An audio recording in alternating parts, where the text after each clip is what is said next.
Hoy vamos a estar hablando sobre la biomecánica del pie. Esta sería nuestra última clase.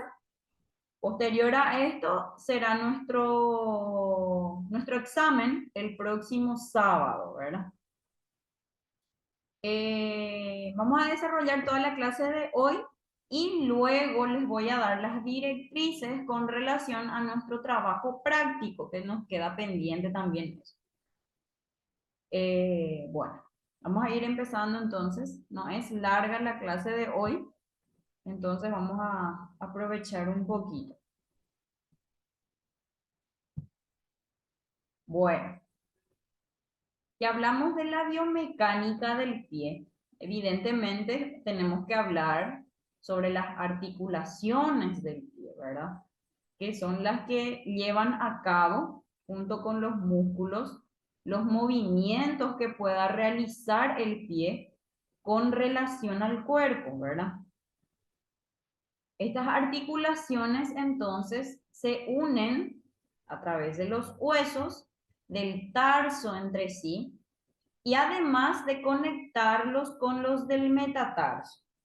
Entonces, así como en el caso de las manos, de los huesos de las manos, teníamos a los carpos, que eran los que se articulaban con los metacarpianos, ¿verdad? Los huesitos más alargaditos que tenemos, ¿verdad? Lo mismo pasa en los pies. Los huesos del tarso son los que se van articulando o se van conectando o uniendo con los metatarsos, que serían los huesitos alargados que tenemos en disposición al empeine del pie. Estas articulaciones del pie están compuestas por la articulación subastragalina, una articulación transversa del tarso, la articulación tarso-metatarsiana y la articulación cuneo-cuboidea y cuneo-navicular. Entonces, son 4 articulaciones por las que está compuesta el pie en sí. Okay. Las articulaciones tienen una doble función. Una que es la de orientar el pie con respecto a otros ejes y la otra es modificar tanto la forma como la curva de la bóveda plantar. Entonces, anatómicamente tiene esas dos funciones. La orientación del pie significativamente y otra la de modificar las ciertas curvas del pie, ¿verdad?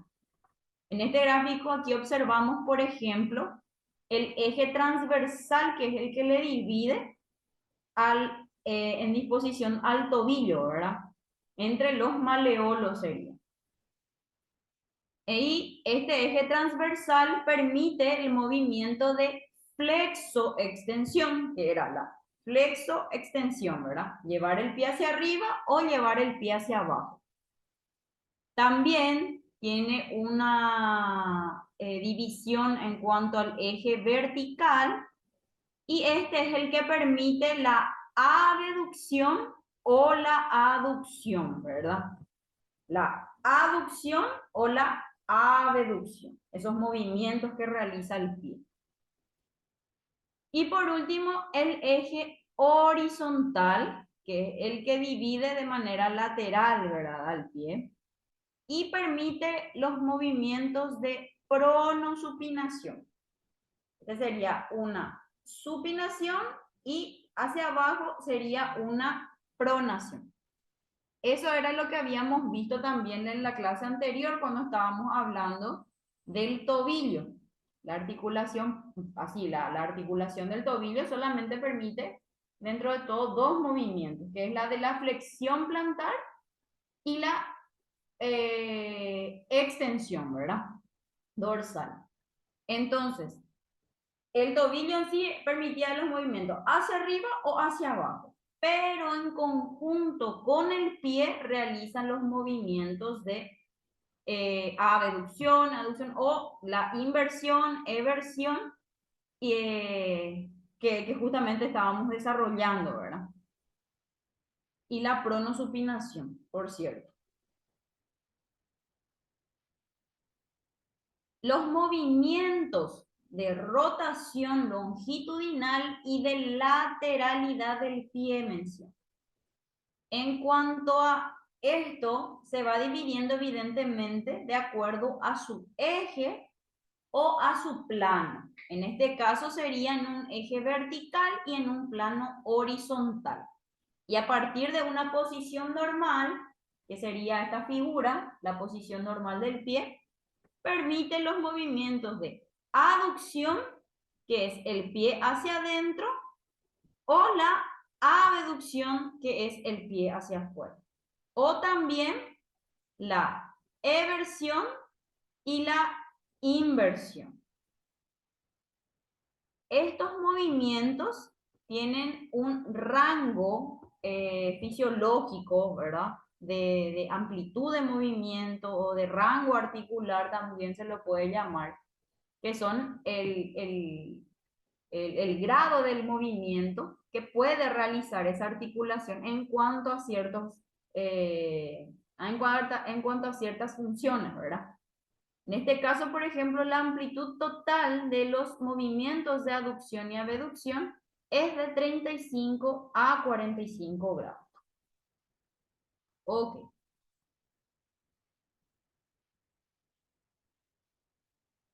A ver, un ratito porque no veo. El pie gira de tal forma que la planta se orienta. Esto, por ejemplo, en cuanto a este gráfico, es lo que está mencionando, sería en un eje longitudinal, ¿verdad? Entonces, en cuanto a eso, dice que el pie gira de tal forma que la planta se orienta hacia adentro, por analogía con el miembro superior, que sería una supinación, y hacia afuera, que sería una pronación.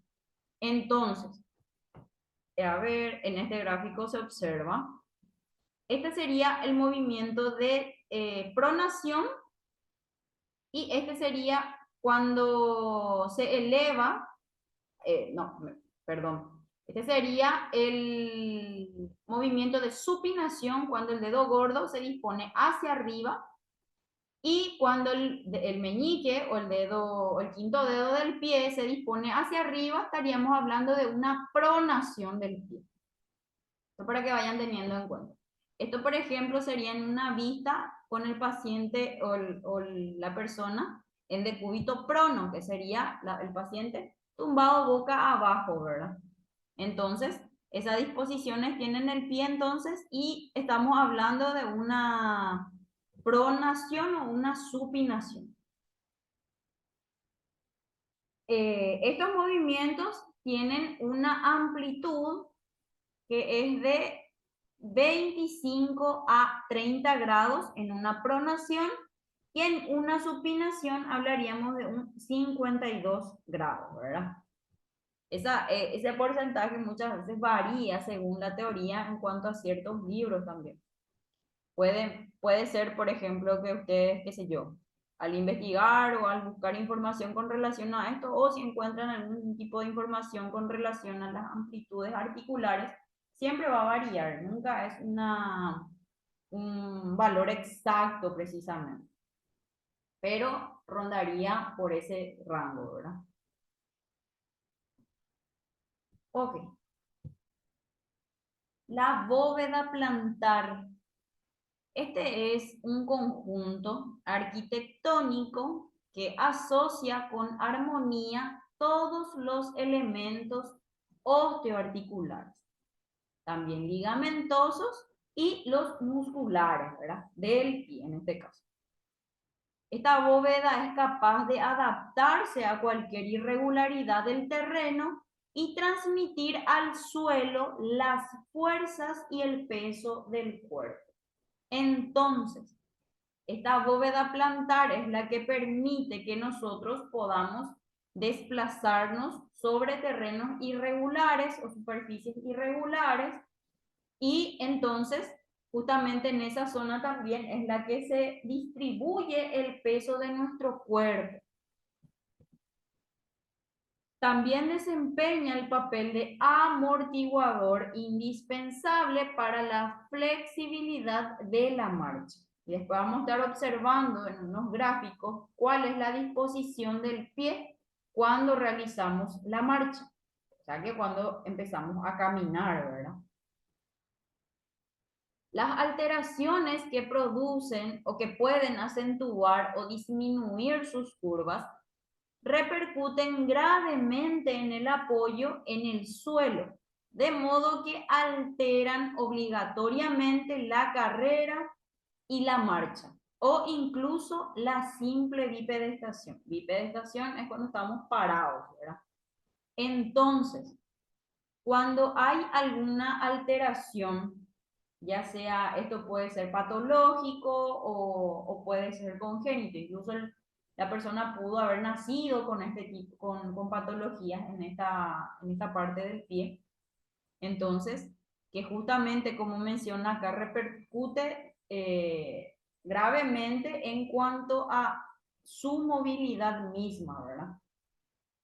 Tenemos como ejemplo, por ejemplo, que valga la redundancia, los pacientes con pie plano, por ejemplo. Entonces, hay una curvatura fisiológica que ellos no tienen y entonces justamente se ve alterando incluso partiendo de los pies varias estructuras del cuerpo para que vean que justamente cuál es la gravedad de esto. Por un pie plano, muchas veces los pacientes tienden a lesionarse la rodilla, el tobillo, la cadera o incluso la columna vertebral. Ok, ¿me están siguiendo hasta acá? Sí, profe. Sí, profe. Perfecto. Bueno, el astrágalo, un hueso singular. Habíamos dicho que el astrágalo, o sea que en la clase anterior también estuvimos hablando del astrágalo, que es el hueso intermedio entre el tobillo en sí, o sea, o los huesos de la pierna en sí, ya sea de la tibia al peroné, junto con el calcáneo, ¿verdad? Queda en medio este hueso, es el que conecta a ambas superficies, o sea que forma parte también del tobillo y también del pie.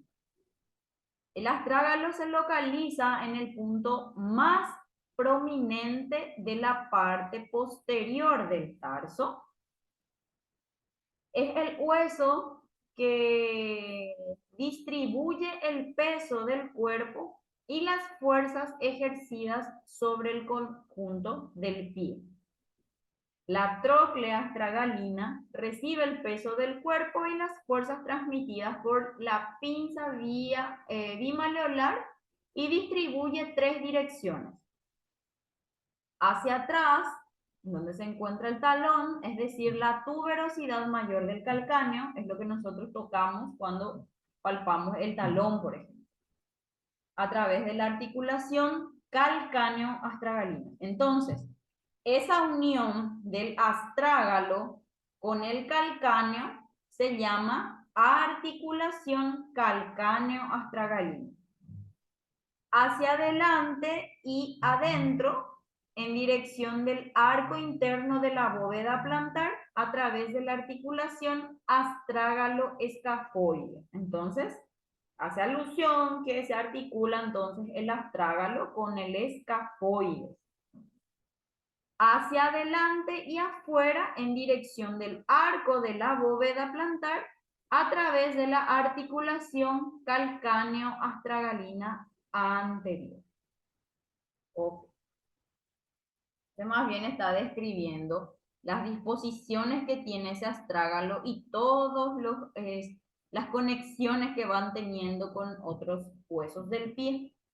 Evidentemente sabemos que la unión de uno o más huesos entre sí es la que forma una articulación, ¿verdad? Independientemente de los otros elementos que forman parte en este caso, ¿verdad?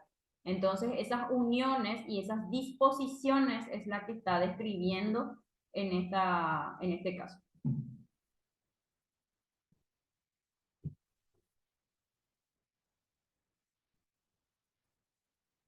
Ok. Todos los músculos que proceden de la pierna, o sea, todo lo que sea la famosa pantorrilla, ¿verdad? Pasan alrededor de él formando un puente, lo que puede valerle el sobrenombre de hueso enjaulado. Esto está haciendo alusión a que todos los músculos de la pierna al final se van conectando y le envuelven al astrágalo y, o sea, se puede valer el nombre de hueso enjaulado a través de eso. Entonces serían todos los tendones que provienen de los músculos de la pierna, que evidentemente se van conectando a los pies para poder realizar ciertos movimientos. Este sería el ligamento en este caso. Acá observamos la cantidad de músculos que tenemos, por ejemplo, al realizar ciertos movimientos del pie, ¿verdad? En este caso, el músculo extensor largo de los dedos, el músculo tercer peroneo, el músculo peroneo corto, el músculo peroneo largo. Tenemos también el tendón calcáneo, que es la terminación del músculo tríceps-sural, que es la pantorrilla. El músculo tibial posterior, el flexor largo del dedo gordo, el músculo flexor largo de los dedos, el músculo extensor corto del dedo gordo y el músculo tibial anterior. Ok, eso a nivel general, ¿verdad?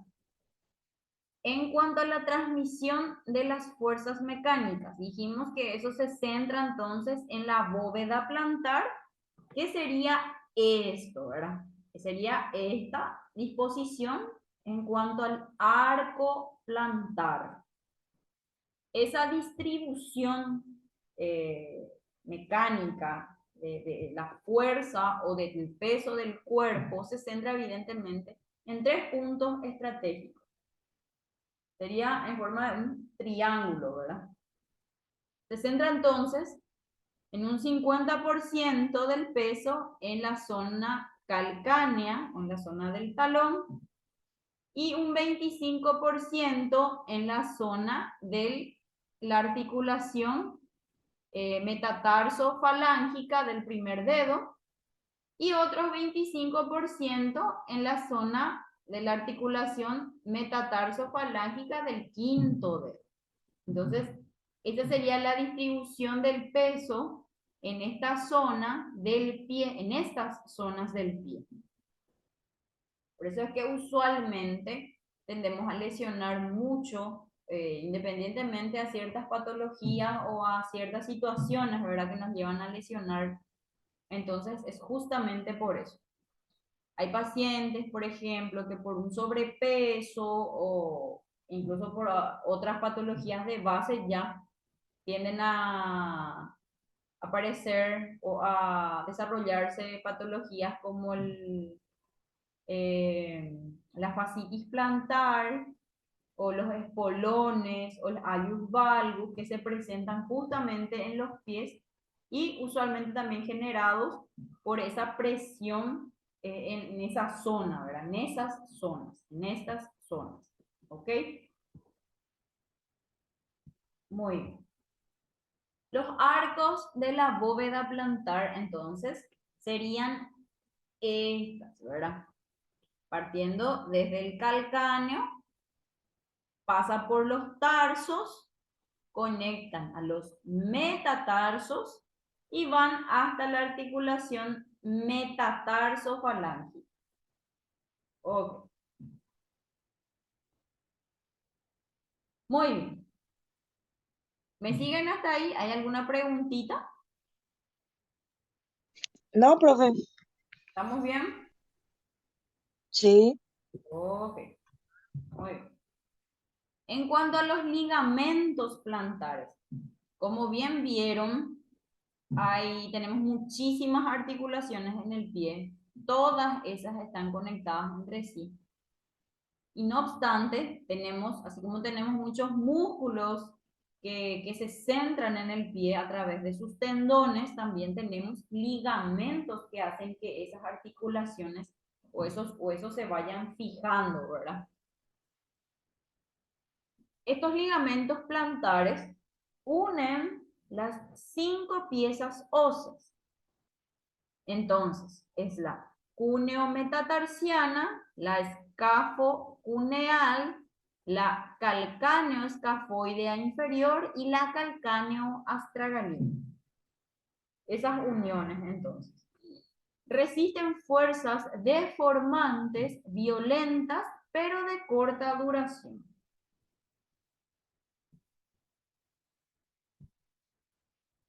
Y en cuanto a los músculos, unen dos puntos alejados del arco formando cuerdas parciales o totales.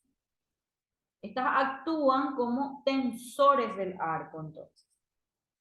Estos músculos son el tibial posterior, el peroneo lateral largo, el flexor propio del dedo gordo y el aductor del dedo gordo.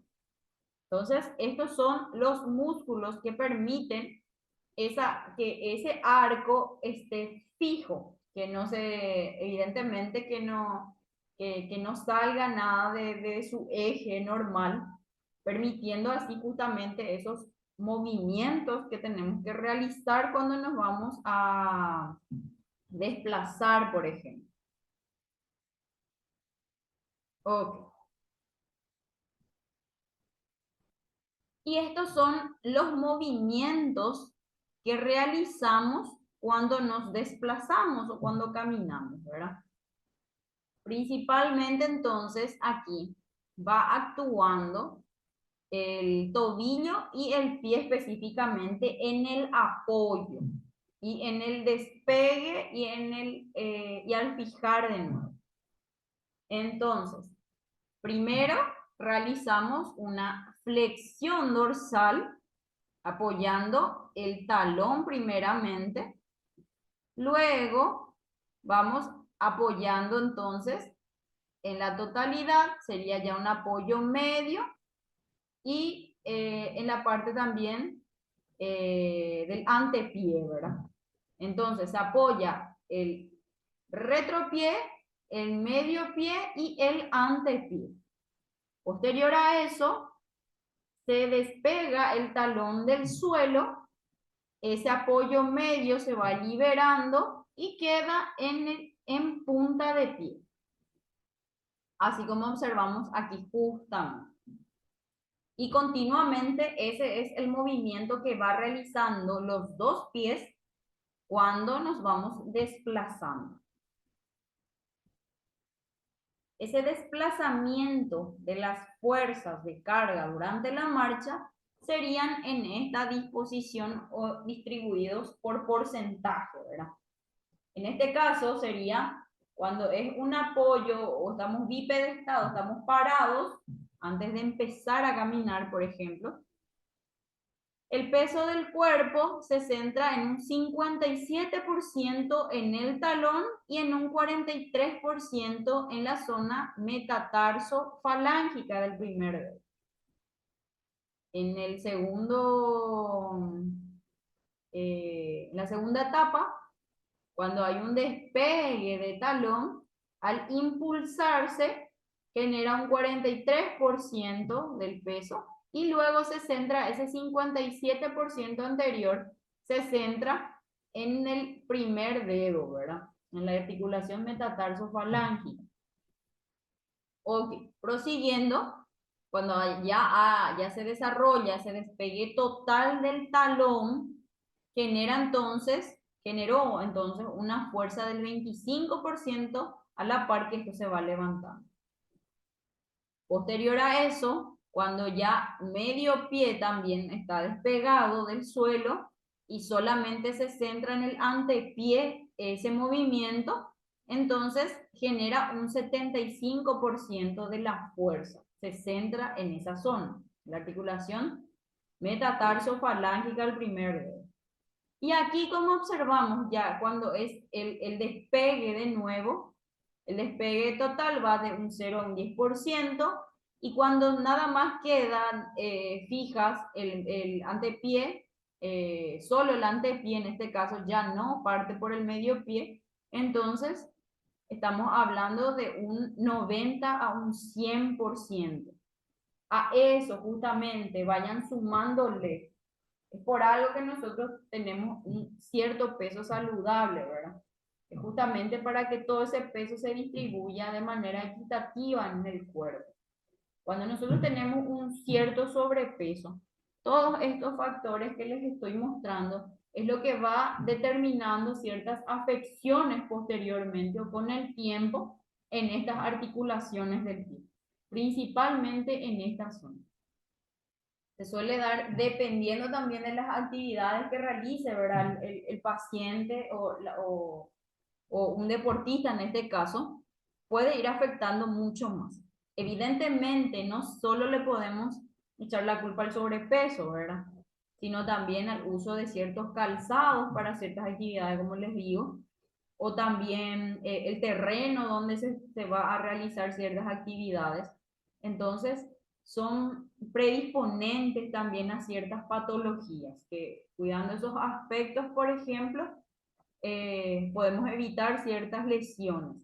Es de esas lesiones que yo les hablo, son lesiones que pueden originarse de nosotros. Evidentemente, jugando o haciendo alguna actividad como en el fútbol, por ejemplo, ya partimos de otro tipo de lesiones, ¿verdad? Porque pueden ser traumáticas también, que sean de manera indirecta o también de manera directa, ¿verdad? Cuando viene alguien, qué sé yo, y le lastima, ¿verdad? Ese ya es independientemente de esta situación. Pero no obstante, también son lesiones que se puede sufrir en el pie o en el tobillo en este caso. Cuando hablamos de pie, indiscutiblemente vamos a tener que hablar de tobillo también y viceversa. Ok. Aquí, cuando realizamos o sea, el despegue ya, cuando ya estamos alzando el pie, nos quedamos ya en ese antepié fijo al piso, estamos hablando de una extensión de los dedos. Eso en bipedestación, o sea, eso parado, ¿verdad?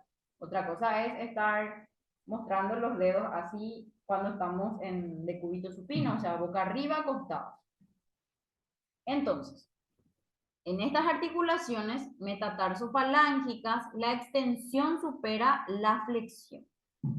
Cuando hablamos de rangos de movimiento, en cuanto a sus grados, en una extensión activa estamos hablando de un 50 a un 60%. Grados, perdón. En cuanto a una flexión activa, estamos hablando de un 30 a un 40% o grados. Y en una extensión pasiva, que es lo que justamente se observa en este gráfico, estamos hablando de una última fase del paso que alcanza los 90% o 90 grados. Eso justamente les estaba mencionando cuando ya es la última fase de la marcha, ¿verdad?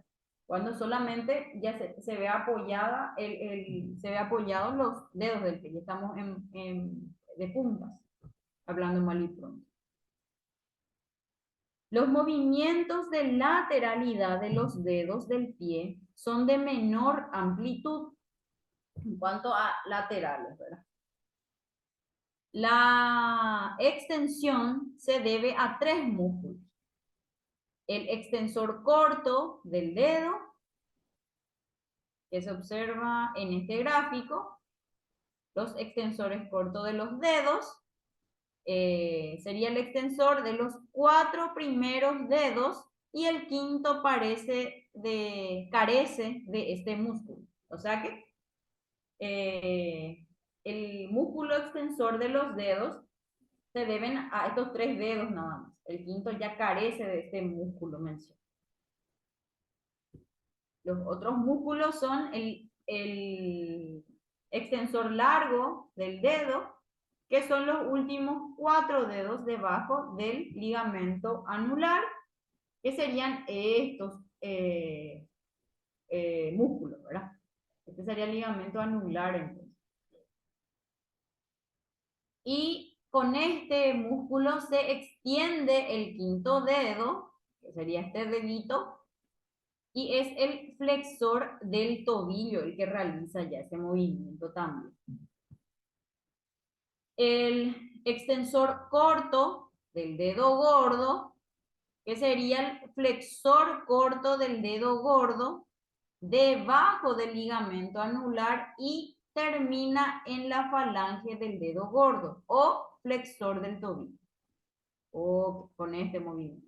Acá, por ejemplo, se contradice en cuanto a, acá menciona extensor corto del dedo gordo y acá habla del flexor corto del dedo gordo. Esto es lo mismo que pasa con el tobillo, ¿verdad? Que hablábamos de una flexión plantar o una flexión dorsal. Y una flexión plantar o una extensión, ¿verdad? Es más bien, va por ahí la cuestión. Es lo mismo que en el tobillo, nada más. En cuanto a sus disposiciones, es que varía esos movimientos de flexión o extensión. Pero para que se entienda, este movimiento de extensión de los dedos lo realizan tres músculos: el extensor corto del dedo gordo, el extensor largo de los dedos y el extensor corto del dedo gordo. ¿Ok? ¿Se entiende más, se entendió más o menos esa parte?